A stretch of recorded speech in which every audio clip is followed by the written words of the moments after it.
It's an interesting decision to do video game reviews online. The genre isn't all that old, and already there are dozens of cliches in it.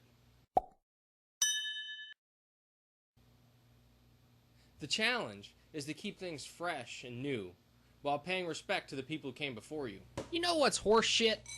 Breakfast And cereal. part of that respect comes from knowing your own creativity. Just because somebody has done something before doesn't mean that you can't do it. But it also doesn't mean you should try to walk down that road either. You stupid hack. That's totally been done before. It's not that I'm totally against doing things that have been done before. I mean, Hollywood's been doing that for about 10 years now.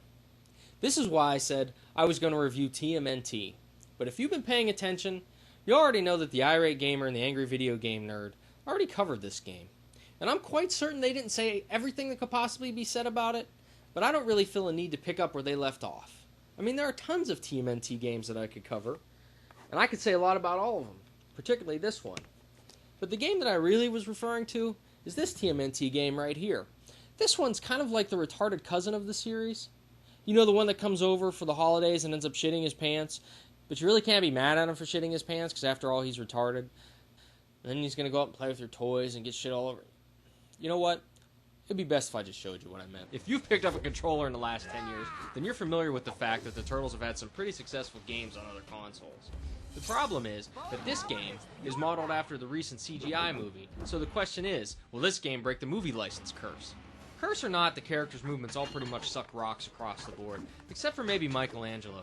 In this game, they've finally given him his due, and his movements actually match his personality. In every other game, they really never come close to getting it right. Each turtle also comes equipped with their own useless, unique ability. Raphael can scale specially marked red walls. Donatello can pole vault with his bow staff. Michelangelo can hover for short distances using his nunchucks. And Leonardo can pass through metal bars using a medallion that Splinter hid many years ago. I know, just go with it. And let's not forget the special team combo moves. Michelangelo spins around like an idiot for no apparent reason. Donatello briefly electrifies and stuns his enemies so that you feel like you're actually doing something. Leonardo just pounds the ground, and Raphael hurls himself at the enemies, making it impossible as a motherfucker to actually aim him. There are also combo jumping moves where one of your brothers will fly out of nowhere to help you get across a pit. This pretty much renders Michelangelo and Donatello's unique abilities practically worthless, since you'll never need them again. There are no moves to learn or upgrade. All you really have to do is keep mashing away at the attack button to go through a certain set of moves. All the turtles have a kick move, which really serves just to get the enemies away from you. There is also a charged punch to the ground and a charged kick. In an age where combo moves and upgrades are a dime a dozen, can I get one thing to upgrade, one thing to change? Please. I've seen 16-bit games that have more move options than this. Oh, but the creme de la creme in this game is the charge attack move that every turtle has. If you hold down the attack button, the turtle will charge and then attack all the enemies on screen in succession. This essentially means all you have to do is charge them, attack a little bit, recharge, and attack them again. The stars that are in the upper left-hand corner, once you get 10 of those, you'll take out enemies with one hit. So essentially, you don't have to do a damn thing and you can take out a screen. Some of their moves are pretty sweet, though. I wish I had ninja powers.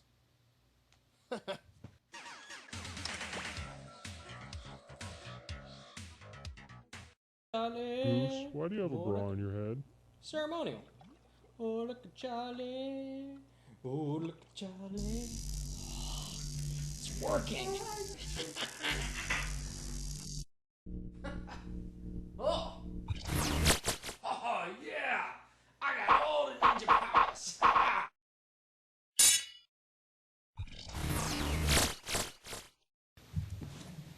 What the? Come back! Swords! Cool. No sword. Sword. Excellent. Lisa Nova naked. Lisa Nova funny. Some things even ninja powers can't fix. Once you start playing with all the turtles, you can switch out any character at will. This means when one of them's dying, you just switch them out for a healthy one. So your health bar is really 4 characters long. I'm not certain if you saw that epic switch, but take a look at it in slow motion.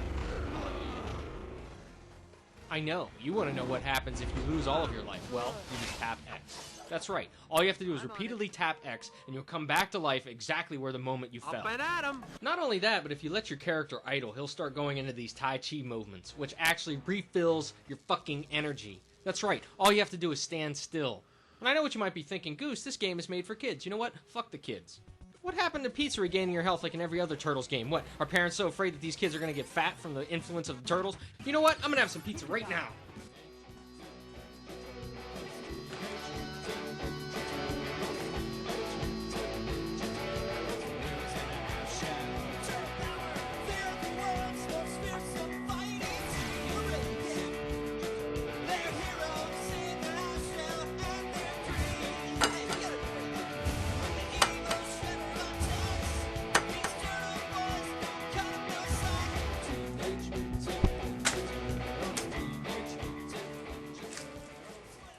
I'm a fucking ninja.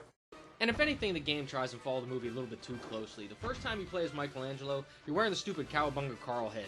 Because I don't know what, he wore it for 2 seconds in the movie? And I swear 95% of the game is played as the Night Watcher, Raphael's alter ego, who sounds like a stupid tin can when he walks around. And why is Leonardo getting captured right now? He's been ninja kicking 12 of these fuckers the whole game, and 5 of them take him out? It's bullshit.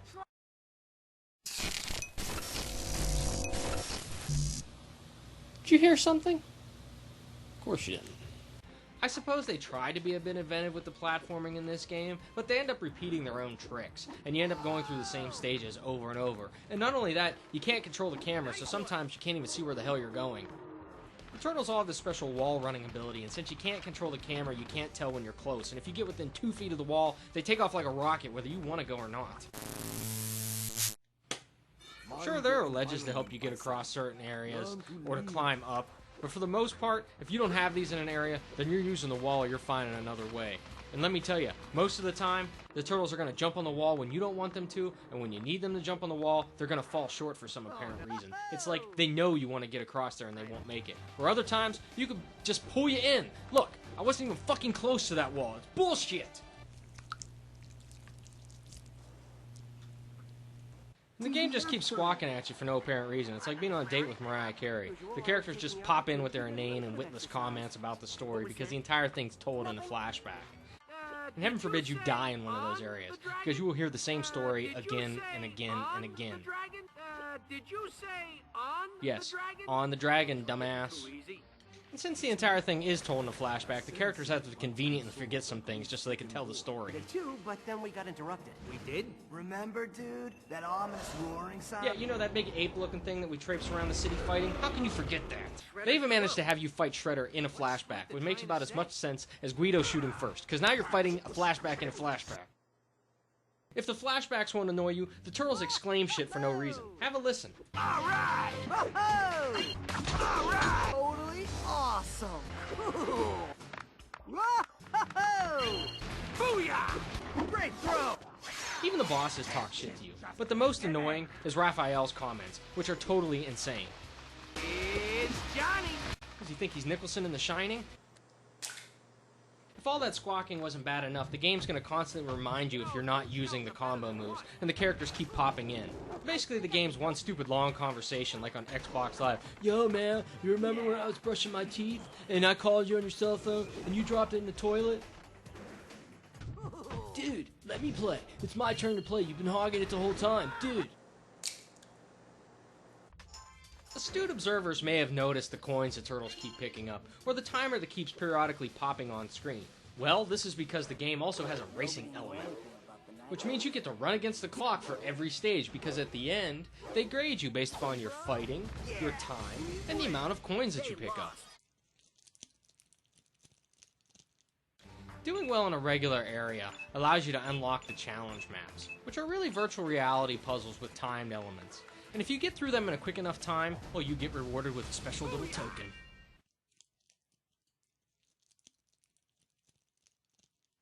And what do you do with these tokens, you might wonder? Well, you get to open up videos that you don't want to see.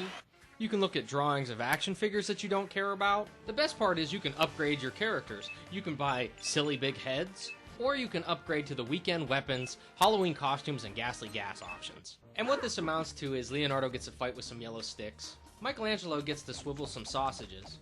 That just sounds wrong. Donatello gets a broom. And Raphael gets to fight with some spatulas. The weapons don't increase your attack rate, but you do get to run around and make silly noises while you beat up the enemies who are wearing their Halloween regalia. Maybe some top hats, fedoras, or some tutus. But the best upgrade is the ghastly gas. Yes, your turtles end up farting for no apparent reason throughout the stage no matter what they're doing, and there's nothing better than a turtle passing gas, presumably from all the yoga they've been doing. You would think all of these upgrades might take away from the monotony of playing some of these levels, but they don't. You end up fighting the same 4 or 5 characters over and over throughout each level, and it just gets redundant and boring because it takes forever to kill them. You could say what you will about the goofy characters in all the other Turtles games, but at least they had some variety. I would give anything for a palette swap character at this point. You can literally go for 8 minutes in a level without finding an enemy. They have to announce the enemies for you, I presume to wake you up. They dress like soldiers. The entire game goes like that. You run, you fight, you run, you fight, you run, you fight. Boring, boring, boring. Well, Dominique. Alright, now I definitely heard something. Where's my noise coming from? Oh!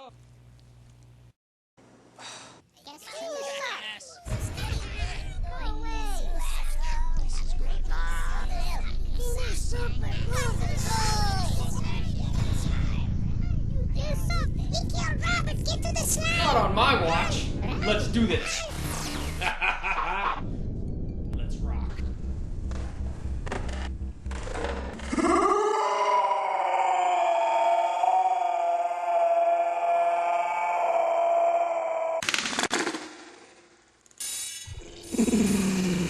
I'd say his goose is cooked.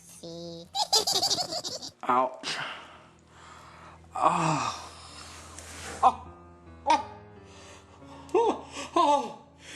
you little motherfuckers! That's it! My swords. Where are my swords? Swords! Stars! Nunchucks!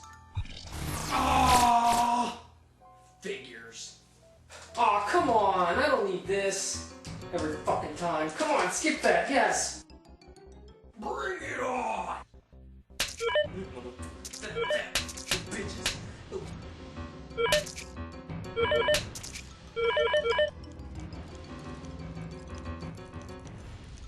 There's too many of them.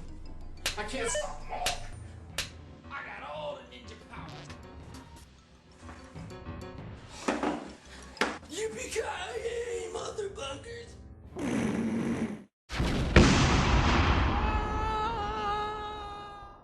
I have to say, overall, I wasn't pleased. I think he's losing his edge, man. He didn't even really talk about the game. All he talked about was the character's movements. He didn't mention the levels or the story, really. Is the sound getting louder? And he made things like disappear and reappear like 15 times, man. Like, it's okay, Goose, it's getting old. We know you can do the flashy light things. What was he gonna do with those swords anyway? Make us laugh to death? I mean, seriously. I don't think he's trying to be like the AVGN. I think he's trying to be more like the Eric Gamer. What do you think?